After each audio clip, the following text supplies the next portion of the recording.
সিদ্ধদাতা নারায়ণ। ত্রিলোকে এই মতো শ্রেষ্ঠ ব্রত নেই। এই ব্রতকারীকে নারায়ণ বিধান ও যশিষ্ট করে তোলেন। এখন আমার কাছে ব্রতের মাহাত্ম্য শ্রবণ করুন। ভাদ্রবতী পুরীতে সুকেচুমান নামে এক রাজা ছিলেন। তার রানী নাম ছিল শৈবা। রাজ্যে দাম্পত্য বেশ সুখেই দিন যাপন করছিলেন, বরং স্বয়ং রক্ষার জন্য বহুদিন ধরে ধর্মকর্মে অনুষ্ঠান করতেন। যখন পুত্র লাভ হয় না, তখন রাজা দুশ্চিন্তিত কাতর হয়ে পড়লেন। তার সফল ঐশ্বর্যবান হয়েও পুত্রহীন রাজার মনে কোনো সুখ ছিল না। তিনি ভাবতেন, পুত্রহীনের জন্ম বৃথা ও গৃহশূন্য।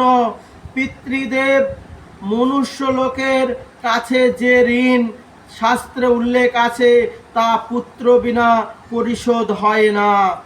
পুত্রবান জনের এই জগতে যশ লাভ ও উত্তম গতি লাভ হয় এবং তাদের আয়ু আরোগ্য সম্পত্তি প্রাকৃত বিদ্যমান থাকে।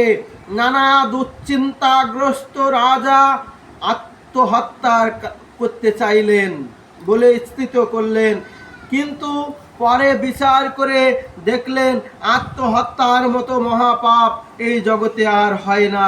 এর ফলে কেবল দেহই বিনাশ মাত্র হবে না, কিন্তু আমার পুত্রহীনতার দোষও যাবে না, বরং আমার নরকে যন্ত্রণা আজীবন ভোগ করতে হবে, আর আমার মানব জীবন হবে না।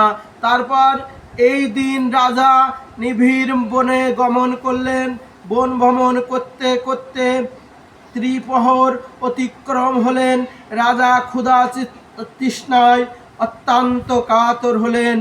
একদিকে ওদিকে জলাদি অনুসন্ধান করতে লাগলেন। তিনি চক্রবাহ, রাজহংস এবং নানা রকম মাছের পরিপূর্ণ একটি মনোরম সরোবর দেখতে পেলেন। সরোবরের কাছে মুনিদের একটি আশ্রম ছিল।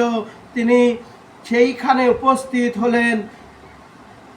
সরোবরের তীরে মুনিগণ বেদ পাঠ করেছিলেন। মুনি বিন্দুর শ্রীচরণে তিনি দণ্ডায়মান প্রণাম করিলেন। মুনিগণ রাজাকে বললেন, হে মহারাজ, আপনারা আপনার প্রতি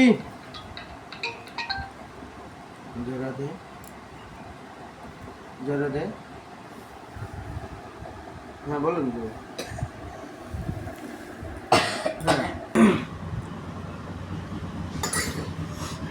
রাজা বললেন, মুনিগণ রাজাকে বললেন, হে মহারাজ, আমরা আপনার প্রতি প্রসন্ন হয়েছি। আপনার কি প্রার্থনা বলুন। রাজা বললেন, আপনারা কে এবং কি জন্যই বা এখানে সমাবেত হয়েছেন? মুনিগণ বললেন, হে মহারাজ, আমরা বিশ্বদেব নামে প্রসিদ্ধ এই সরোবরে স্নান করতে এসেছি। আজ থেকে 5 দিন পরে মাঘ মাস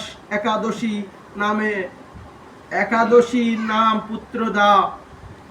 তাদের কথা শুনে রাজা বললেন, হে মুনিবিন্দু, এই অপুত্র, তাই পুত্র কামনার অধীর হয়ে পড়েছি।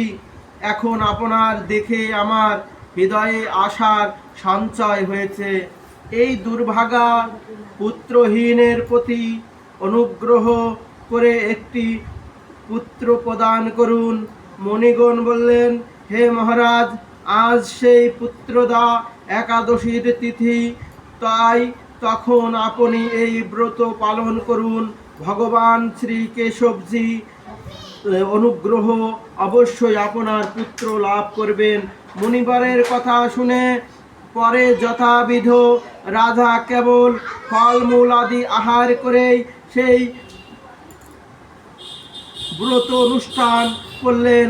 দ্বাদশীর দিনে উপযুক্ত সময়ে শয্যা আদি সহযোগে পালন করলেন। মুনিদের প্রণাম নিবেদন করে নিজ গৃহে ফিরে এলেন। ব্রতর প্রভাবে রাজার যথাসময়ে একটি তেজস্বী পুত্র লাভ হলো। হে মহারাজ, এই ব্রত সকলে পালন করা কর্তব্য। মানব কল্যাণ কামনায় আপনাদের কাছে আমি এই ব্রতর কথা বর্ণনা করলাম।